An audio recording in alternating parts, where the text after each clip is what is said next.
जय हिंद दोस्तों, अंधविश्वास दूर करने की दिशा में ये हमारा 31वां वीडियो है। इससे पहले भी जो मैंने 30 वीडियो बनाए हैं उसमें भी हमने अंधविश्वास को दूर करने का प्रयास किया है। अगर आपने अभी तक उन वीडियो को नहीं देखा है तो उन्हें जरूर देखें ताकि आपका भी अंधविश्वास कम हो सके और हमारे समाज से अंधविश्वास दूर हो सके। तो चलिए वीडियो को प्रारंभ करते हैं। हमारा पहला डाउट है, हमारा पहला जो क्वेश्चन है कि सूतक में नया कपड़ा क्यों नहीं पहनना चाहिए। अक्सर आपने देखा हो कि जब किसी के घर में मृत्यु हो जाती है किसी व्यक्ति की, तो उसके घर में जब सूतक लगता है तो उन्हें कहा जाता है कि आपको नया कपड़ा नहीं खरीदना है, आपको नया कपड़ा नहीं पहनना है। तो इसके पीछे रीजन क्या है? क्या नया कपड़ा खरीदने से या फिर नया कपड़ा पहनने से जो है सूतक में हमें कोई दिक्कत हो सकती है? क्या वो कपड़े फट सकते हैं या फिर कपड़े जल सकते हैं? क्या हो सकते हैं इसके पीछे रीजन? देखिए, अगर रीजन की बात की जाए कि रीजन किसी से पूछ लिया जाए कि भैया क्यों नहीं पहनना चाहिए, तो भैया तपाक से जो है भाग जाते हैं। कोई भी बताने वाला वो तुरंत जो है आपको गुस्सा करने लगेगा, आपको लगेगा डांटने कि भाई तुम सवाल बहुत पूछते हो, तुम क्वेश्चन बहुत करते हो। तो भैया क्वेश्चन क्यों नहीं करे? आप तो बस बता दिए कि ऐसा नहीं करना चाहिए, लेकिन इसके पीछे रीजन क्या है? तो रीजन कोई नहीं बताते, बस हमारे बाप दादा करते आ रहे हैं, हमारे पास पड़ोस के लोग करते आ रहे हैं तो हम भी करेंगे। देखिए, इसके पीछे का रीजन बस हमारा भावनात्मक जुड़ाव है, ठीक है? और कुछ ऐसा नहीं है कि नए कपड़े पहनेंगे तो कपड़े फट जाएंगे या फिर कपड़े जल जाएंगे या घर में अनर्थ हो जाएगा, ऐसा कुछ नहीं है।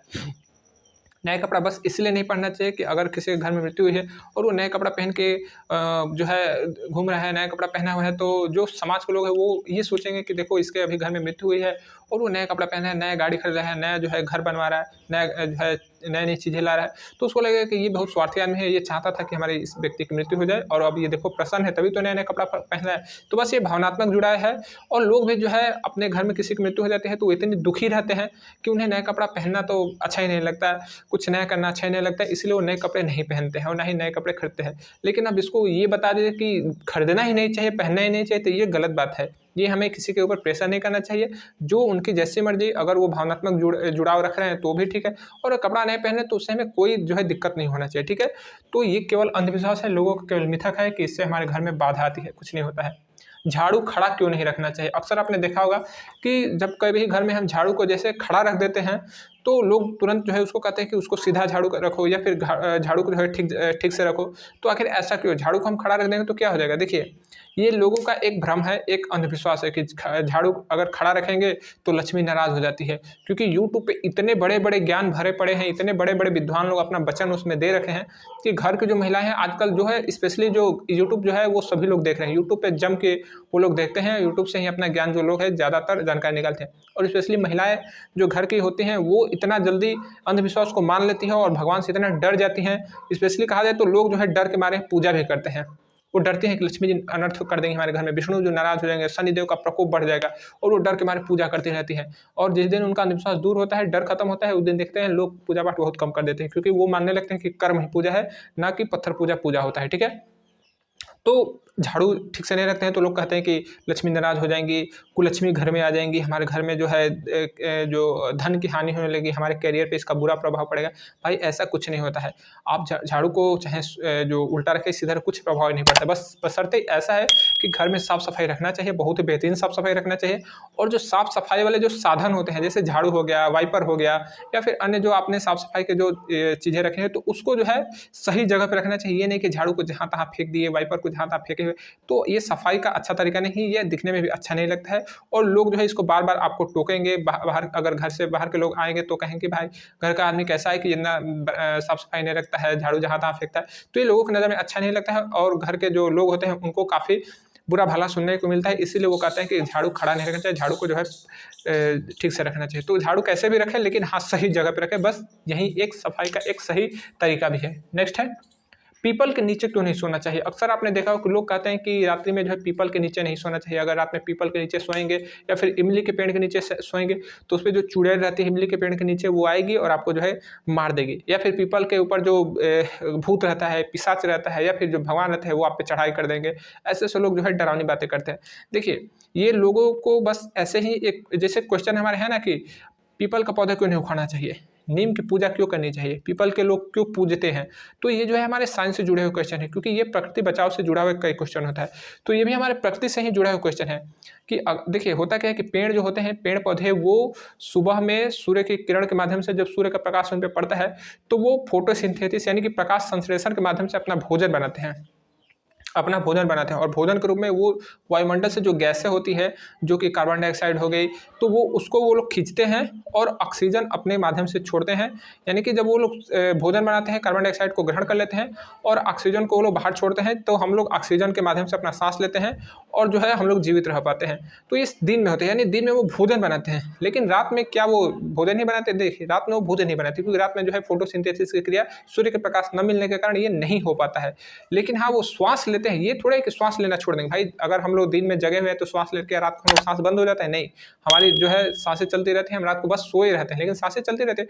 ठीक उसी तरह जो पेड़ पौधे, चाहे पीपल हो या बरगद हो या नीम हो या कोई भी हो, वो लोग दिन में अपना भोजन बनाते हैं और रात को जो है वो लोग भी स्लीपिंग मोड में जाते हैं और वो भी सांस, लेकिन सांस लेते रहते हैं। ठीक है, सांस लेते रहते हैं। और आज के समय का जो वैज्ञानिक लोग रिसर्च किया, तो उसमें पता चला कि अगर कोई व्यक्ति सांस लेता है, रात को अगर सोया हुआ है और वो जब सांस लेता है, तो वो 100 से लगभग 150 ग्राम तक जो है व्यक्ति कार्बन डाइऑक्साइड अपने श्वास के माध्यम से छोड़ता है। जबकि वहीं एक जो पेड़ पौधा होता है, जो एक वृक्ष होता है, जो भारी वृक्ष होता है, वो लगभग 10 से 15 ग्राम ही श्वास के माध्यम से कार्बन डाइऑक्साइड जो है वो बाहर निकलता है। तो ये आज का हमारा विज्ञान की सच्चाई है। साइंस मानता है कि श्वसन क्रिया जो है हमेशा चलती रहती है और श्वसन क्रिया के माध्यम से जो कार्बन डाइऑक्साइड को जो पेड़ पौधे भी जो छोड़ते हैं, तो वो काफ़ी कम होता है और हम जो श्वसन क्रिया के माध्यम से कार्बन डाइऑक्साइड छोड़ते हैं वो काफ़ी ज़्यादा होता है। आप नीचे पेड़ के सोइए, कोई दिक्कत नहीं है, कोई आपको तकलीफ नहीं होगी। बस वो लोग कहानियाँ बनाते हैं कि भूत प्रेत वाले थे, सब झूठी हैं। नेक्स्ट है, शादियों में 7 फेरे क्यों लिए जाते हैं? अक्सर आपने देखा कि हमारे हिंदू धर्म में जब शादियाँ होती हैं, तो शादी में जो है 7 फेरे लिए जाते हैं, वो भी अग्नि के चारों ओर परिक्रमा किए जाते हैं। तो अग्नि के चारों ओर जो है 7 बार क्यों घुमा जाते हैं, यानी 7 फेरे क्यों लिए जाते हैं? तो देखिए, ये जो है कहीं-कहीं पे 4 फेरे ही लिया जाता है, कहीं-कहीं पे 4 फेरे में जो है जो वधू यानी कि जो लड़की होती है वो आगे होती है और कहीं-कहीं पे जो है 7 फेरे लिए जाते हैं, 4 + 3, तो वहाँ पे 4 फेरे में लड़की आगे होती है, 3 फेरे में जो लड़का आगे हो जाता है, यानी वधू आगे और फिर वर आगे, ऐसा होता है। कहीं-कहीं पे 7 फेरे लिए जाते हैं, तो उसमें लड़की ही आगे रहती है। तो ये जो है जगह के हिसाब से ये सब बना हुआ है। लेकिन 7 फेरे लेने का जो रिवाज है, जो परंपरा है, ये हमारे 7 वचन से जुड़े हुए हैं। अक्सर आपने देखा होगा जब पंडित जी मंत्र पढ़ते हैं, तो हर एक फेरा पे कोई मंत्र पढ़ते हैं और कुछ हवन सामग्री जो है हवन में समर्पित किया जाता है। तो ये हमारे 7 फेरे जो है 7 वचन से संबंधित है, जो कि 7 वचन जो है जो वर होता है यानी जो लड़का होता है वो वधू यानी कि लड़की को देता है। उसके बाद जो है शादी जो है माना जाता है कि हाँ, वाकई में शादी होनी चाहिए। नेक्स्ट है, अघोरी मुर्दा क्यों खाते हैं? अक्सर आपने देखा होगा कि स्पेशली यूट्यूब पे ऐसा लोग दिखाते हैं कि अघोरी मुर्दा खाते हैं। बहुत से उसमें बताया जाता है कि अघोरी जो है मुर्दा खाते हैं। अघोर तंत्र जो है, जो अघोरिज्म है, वो काफ़ी ज़्यादा मुर्दा को खाना पसंद करता है। ऐसा वैसा कुछ बातें बताई जाती है। तो आखिर इसमें रीज़न क्या है? देखिए, वाकई में ये चीज़ें हैं। ये जो अघोर तंत्र है, जो अघोरिज्म है, जो अघोर जो समाज है, वो जो है मांस का सेवन करता है। यहाँ तक कि जो मुर्दे होते हैं उनको वो खाता है। वो ज़्यादातर आपने देखा होगा कि जो मणिकर्णिका घाट जो बनारस होता है या फिर अन्य जहाँ पे शमशान घाट होते हैं, तो वहाँ पे अघोरी लोग बैठे होते हैं और वो देखते रहते हैं कि किसकी लाश है। उसका वो एज पूछते रहते हैं कि एज कितना है, जो मर गया है उसका एज कितना था। अगर वो नवयुवा होता है तो उसका लाश जब जल जाता है, जो कुछ टुकड़ा निकलता है, तो उसको वो लोग सेवन कर देते हैं। यहाँ तक कि वो लोग मरे जो पशु होते हैं उसका भी वो लोग खाते हैं। ठीक है, ये वाकई में है।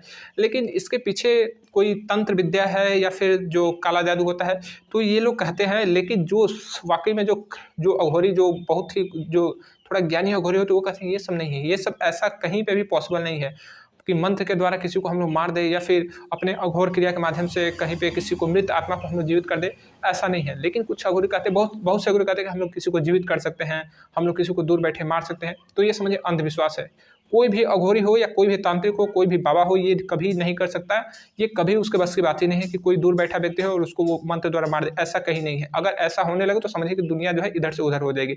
और जो लोग ऐसा कहते हैं कि ऐसा हो सकता है, ऐसा हम कर सकते हैं, समझिए आपको मूर्ख बना रहे हैं। और अगर जो चैलेंज दे तो उसको चैलेंज सीधे श्याम मानव एक यूट्यूब चैनल है, वहाँ पे जो श्याम मानव है, उनका जो अंधश्रद्धा निर्मूलन समिति है, उसका जो है 30 लाख का इनाम है। ठीक है, कहिए कि चलिए चैलेंज दीजिए, 30 लाख वहाँ से उठा लीजिए।